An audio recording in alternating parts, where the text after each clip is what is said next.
This is the first in a series of articles called Revisioning Psychedelic Therapy, exploring what the current medical models for psychedelic therapy get wrong and what they could and maybe should learn from depth psychology and spiritual traditions that are well versed in working with ecstatic, non ordinary states of consciousness and archetypal energies.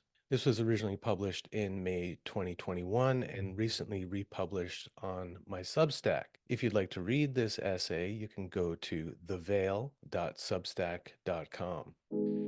It was toward the end of the ceremony when it happened. We'd been dancing and singing for over 6 hours, positioned in concentric circles around the central altar, men on one side, women on the other. I was in the outermost circle with the rest of the non initiated visitors to the church when all of a sudden I was filled with a great and powerful energy that I intuitively knew was the spirit of Saint Michael, the great archangel who led God's army in the battle against Satan. I felt myself grow to over 7 feet in height and had a vision of giant wings opening up from my broad, powerful shoulders to envelop the entire group in a circle of protection. I was no longer Brian, the middle aged, medium sized human who had issues with social anxiety and asserting myself. I was Saint Michael. I can't remember what we were singing when this happened, but by the time the hymn was over, I'd shrunk back to my normal size and stature, wings withdrawn, feet on the ground. Although the possession didn't last long in our sense of linear time, it left me with an indelible felt sense of my potential to embody a kind of positive divine energy that is in service to protecting and preserving the highest values in life: harmony, love, truth, and justice. This extraordinary experience took me by surprise, but it wasn't completely unexpected given the circumstances. I'd been in ceremonies with Jesus, Mother Mary, Buddha, Iemanjá, and other entities of both the high and low order. I remember one ceremony where a young man was incorporating some kind of primordial lizard being, and I spent a lot of time maintaining an energetic shield around myself as he slithered, slurped, and growled his way around me, seemingly looking for a way to take over my body, something I definitely didn't consent to. Contrary to what you might be thinking, I don't see this kind of behavior as problematic because it's happening in a context that provides a safe and well boundaried container for these types of archetypal energies to be embodied. When the ceremony was over, the young man stopped being possessed by the ancient lizard king and went back to being just a nice young American guy again. I didn't walk around for weeks afterwards thinking I was Saint Michael sent back to save humanity from the forces of evil, but I did retain a bit of the renewed confidence and sense of purpose that I felt when I was Saint Michael. When this kind of archetypal possession happens within a ritual designed to contain and regulate these powerful energies, it's not only not problematic, it can be deeply healing. It's only when archetypal possession happens outside the ritual context that it becomes a problem. Over the past decade or so that I've been working with ayahuasca and counseling others who are engaging with psychedelics for their own healing and growth, I've seen enough cases of out of control, grandiose inflation to make me curious as to how and why this happens, what we can do to guard against it, and how we can help to bring the person or ourselves back down to earth when it does happen. The Santo Daime Church, in which I had these aforementioned extraordinary encounters, uses ayahuasca as its sacrament and has a long history of working with mediumship. Since its inception in the Brazilian Amazon during the 1920s, they've, excuse the pun, incorporated teachings from traditions much older than itself, like Spiritism and Umbanda, in order to create a safe and secure container for ritualized spirit possession. In my quest to better understand these kinds of experiences, I entered into a deep investigation of cultural anthropology, which eventually led me to the work of Carl Jung and his students. Jung was first and foremost a scientist whose extensive study of world religions and mythologies led to the forming of his theories on the collective unconscious and archetypes. He concluded that within each of us there is a deep inherited psychological structure that has developed over millions of years of human and primate evolution that he called the self, or alternately, the 2 million-year-old human within, a reference to the biopsychosocial nature of this structure.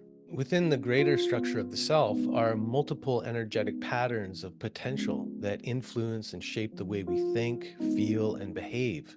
He called these energies archetypes because they are primal blueprints carried in our DNA that have been expressed in different ways depending on the time and culture in which they emerge. For example, there are expressions of the Great Mother archetype in every culture since the dawn of time. Likewise, we can find expressions of other archetypes, such as the hero, the warrior, the sacred king, and the great lover, throughout all the world's religions and mythologies. The scholar of comparative religion and mythology, Joseph Campbell, did the Western world a great service by expanding Jung's work on archetypes and making his theories relevant and accessible to laypersons, most notably in his PBS series with Bill Moyers called The Power of Myth. In my view, psychedelics have the potential to take us into the deep unconscious level of our psyche where these archetypal energies are most directly accessed, just like when we dream. The difference is that we're awake while it's happening and able to interact and identify with the archetypal energies, as in cases where the psychedelic dreamer becomes a serpent, jaguar, or eagle. While these energies get expressed most commonly as psychedelic visions, if the psychedelic is strong enough to dissolve the usual defenses of the ego, we can become totally possessed by an archetypal energy. As I said before, within ritual contexts like the santo daime and with proper mediumship or shamanic training, archetypal possession can be profoundly healing. It can give us direct access to positive potentials that we'd previously been cut off from due to factors like family and cultural conditioning or trauma. However, if not properly contained and worked with, these archetypal energies will potentially leak out into the ordinary waking life of those who engage with psychedelics, causing everything from full blown psychosis, I am God, to less severe but often persistent psychotic delusions, I speak to God, to mere narcissistic grandiosity, I am a godlike person. This is all way more common than the psychedelic evangelists would have you believe. The Santo Daime Church has a few guardrails in place to protect its members from what I think of as psychedelic induced grandiose inflation. The first is the ritual structure itself. Every ceremony begins with the group reciting a number of prayers to consecrate the space and reiterate the intention for the work. An example of this is the prayer called Consagração do Apresento, or consecration of the space. Translated from the original Portuguese, it goes, in the perfect communion between my lower self and my higher self, which is God in me, I consecrate this space to the perfect expression of all divine qualities which are in me and in all beings. The vibrations of my thoughts are the forces of God in me, which are stored here and hence radiated to all beings, thus establishing this place as a center of giving and receiving of all that is good, joyful, and prosperous. This prayer, like many of the prayers and hymns in the Santo Daime, reinforces the position that we are merely vehicles for the divine energies and that our job is to channel them in service to the highest good, which is expressed through the values of harmony, love, truth, and justice. Cultivating an attitude of humility is an inherent part of all well designed and well functioning ecstatic rituals. There's a really good reason why everyone gets into the sweat lodge by crawling on their hands and knees. Another guardrail is that there are specific rituals or particular times within the ritual that are set aside for spirit possession. I've participated in ceremonies that went from full blown voodoo style spirit possession chaos to mild mannered Christian order in a matter of minutes. If people do get out of hand, which happens on occasion, there are folks designated as guardians who will politely take the person outside in order to not disturb the rest of the ceremony while they work out their demons. There are other more subtle guidelines in place that guard against grandiosity. For one, proselytizing is strictly forbidden. So, the kind of inflated post revelation evangelism that's so common after someone takes psychedelics for the first time is mostly avoided. Another guideline is that you are discouraged from talking about your visions and revelations with others. There are no post ceremony integration sharing circles that are de rigueur amongst modern neo-shamanic and psychedelic therapy groups. I've been in enough of these circles to know that they can encourage and affirm ego inflation and contaminate the group with grandiose ideas. An example of this is the ayahuasca told me meme as justification for all kinds of misguided or outright bad decisions, like deciding to quit your job and becoming a shaman yourself. Grandiose inflation is infectious. It's one of the reasons why successful cult leaders and celebrities are so often of the manic type. Jungian analyst and teacher Robert Moore emphasizes this point in his lecture on Mythology of the Great Self Within from 1993. He says, quote, "It's extremely difficult for us human beings to regulate our states of excitation in relationship to this grandiose energy that we run into. Say you've had a mystical experience and you tell this to a group of people that respond extremely enthusiastically to it. Your psyche is in danger at that point. Why? Because the attention stimulates the continued expansion of this experience of the great self. The word inflation that Jung uses is a good one because it's like being blown up with hot air or helium or hydrogen. If you see manic states, it's people that are mainlining this stuff. Therapists that don't have any assumption or knowledge about any of this archetype stuff know that if one of your clients gets into a lot of display behavior, you have to be very careful how you respond to it.